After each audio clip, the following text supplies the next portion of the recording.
Кинокомедия «Кистью хотел Чикаго Коган няколко диван, военного серия конику. И катико Кархо. Фильмы снимали Кисин Крылли, Питер Крин, Эми Янпек и Питер Рикерт. Также фильм является секретной для Кэмерон Диаз. Сюжет фильма повествует Кэмери и Птисе, работницы банка и неудачницы, которая находит волшебную маску, с помощью которой превращается в зеленолицего супергероя. Съемки начались 30 августа 1993 года и завершились в октябре того же года.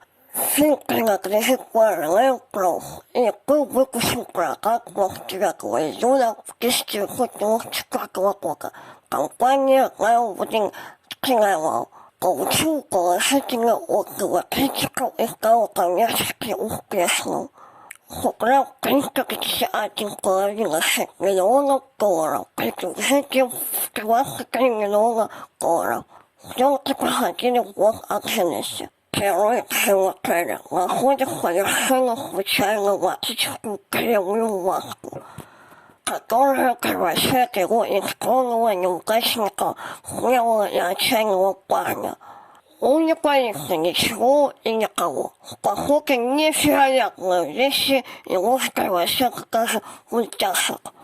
Надев маску, он становится практически бессмертным, но плохо контролирует себя и свои желания. Впрочем, для злодеев недостатки волшебной маски не существлены. Они все равно хотят получить ее, поскольку она позволит им стать самым богатым и влиятельным во всем мире. И перед простым неудачниками и любителями мультяшек стоит задача не только наладить собственную личную жизнь и карьеру, но и победить всех самых главных злодеев города. В следующем факте вы увидите смешной момент. Смотрим. Не беспокоить.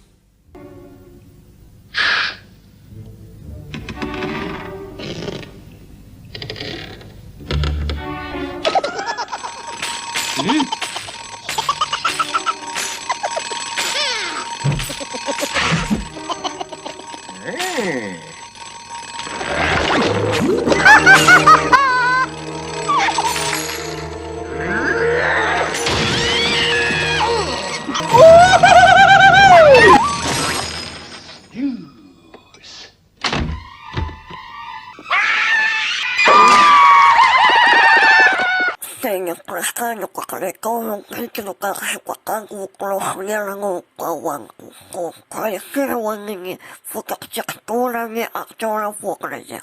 В моменте прыжков в основе падения на камеру свой хлеб обрабатывал каскадер. Но рот крупным глазом это краска. Как раз включена модель героя.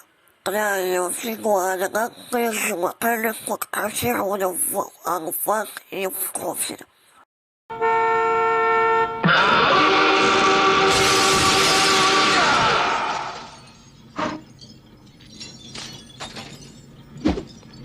В общей сложности на крик Джима уходило 2,5 часа. Его нанесением занималась персональный стилист актера. Для куклеров также были созданы маски, но попроще. Они состояли из 2 частей, как для Керри из 5. Маску для анахрониста сделали аналогичным образом. Вот только макушку не покрывали накладкой, а прикрыли париком. Как мы помним, Стэнли Ипкис, входя во вкусе, в скором времени оказывается в клубке Коко Жанко, где выступает Тина молоденькая Кэмерон Диаз.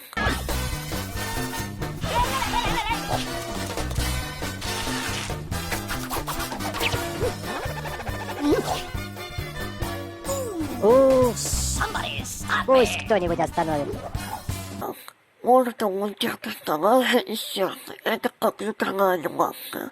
Основная сложность с ними заключалась в поиске баланса между мультяшностью и фотореализмом. Ничего подобного этого именно никто не делал. Технически трехмерщики поменяли голову актера.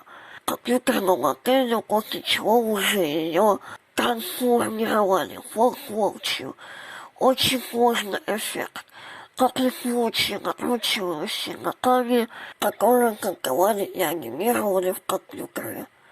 Сложность заключалась не в анимации, а в локатором, в голении настоящих ног, актеров в свете лампы. Интересно, как системка снятия маски, прокладывание динамита и, конечно же, какая. Первоначальный эффект снятия хотели сделать малой кровью, но пусти проверь, то есть проиграть эпизод, надевание фуграна последовательности. Ничего крупного не вышло, эффект создавался в 3 нуля. В кадрах динамита нам показывают трехмерную модель клетчатки и трехмерную легкую аймапу. Все, что ниже носа, это графика. Выше пластический клин. Эффект выглядит по-прежнему великолепно. Спасибо, что смотрели ролик до конца. Обязательно ставьте человек, подписывайтесь на канал и нажмите на колокольчик, чтобы не пропустить интересные ролики. Лайку лайк 4. Всем... Кстати, еще один смешной момент. Смотрите, как будет еще смешнее до конца. Ну и всем пока.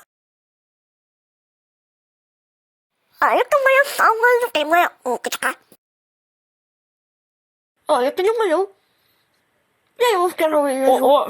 Это твоя жена? В смысле? Ты что, офигел? Ты с моей женой? А что такого, может, я правда пошутил? Это правда, я сплю с твоей женой. Что? Тянула с плечи. А ну стоять! По полке.